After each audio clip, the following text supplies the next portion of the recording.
Hello friends, আপনারা কেমন আছেন? আশা করছি আপনারা ভালো আছেন।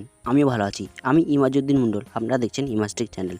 তো এই ভিডিওতে আজকে আমি আপনাদেরকে দেখাবো যে কীভাবে আপনি আপনার নিজের অ্যান্ড্রয়েড মোবাইল ফোনে অর্থাৎ মোবাইল ফোনে কীভাবে ওয়ালপেপার সেট করবেন নিজের ফটো অথবা অন্য কোনো ইমেজ দিয়ে।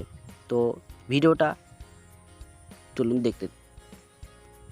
তো ভিডিওটা দেখার আগতে আপনার কাছে আমার একটাই রিকোয়েস্ট, ছোট্ট করে যদি আমার এই ছোট্ট চ্যানেলটা নতুন হয়ে থাকেন তাহলে চ্যানেলটাকে প্রথমে সাবস্ক্রাইব করুন, তারপরে পাশে থাকা বেল আইকনটাকে বাজান, তারপরে অল নোটিফিকেশন সিলেক্ট করুন, তারপরে একটা লাইক করুন আর কমেন্টে লিখবেন এখানে গুড অথবা নাইস।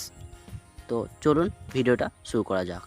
তো প্রথমেই আপনি আপনার মোবাইল ফোনের গ্যালারিতে চলে আসবেন। তো আমি আমার মোবাইল ফোনের গ্যালারিতে এসে গেছি। তারপরে একটা ফটো সিলেক্ট করার জন্য ফটোটা ক্লিক করব। ফটোটা ক্লিক করার পর এই থ্রি ডট অপশানটা আপনি দেখতে পাচ্ছেন, এই থ্রি ডট অপশান এই থ্রি ডট অপশানটাই আমরা ক্লিক করব। ক্লিক করার পর এরকম একটা অপশান আসবে, তখন এই অপশানটায় ক্লিক করব, সেট অ্যাজ ওয়ালপেপার। তো এই অপশানটা ক্লিক করার পর এরকম একটা অ্যাপ্লাই চাইবে, তখন এই অ্যাপ্লাই বাটনটা আমরা ক্লিক করে দেবো। ক্লিক করার পর এটা আপনি নিতে চান সেট অ্যাজ লকে না সেট অ্যাজ হোম। আমি নিতে চাই হোমে। তো হোমে ক্লিক করলাম। হোমে ক্লিক করার পর আমার অ্যাপ্লাই হয়ে গেছে। তো চলুন দেখা যায়। তো ফ্রেন্ডস, আমার অ্যাপ্লাই হয়ে গেছে। তো আপনি দেখতে পাচ্ছেন এরকমভাবে আপনিও চাইলে অ্যাপ্লাই করতে পারেন।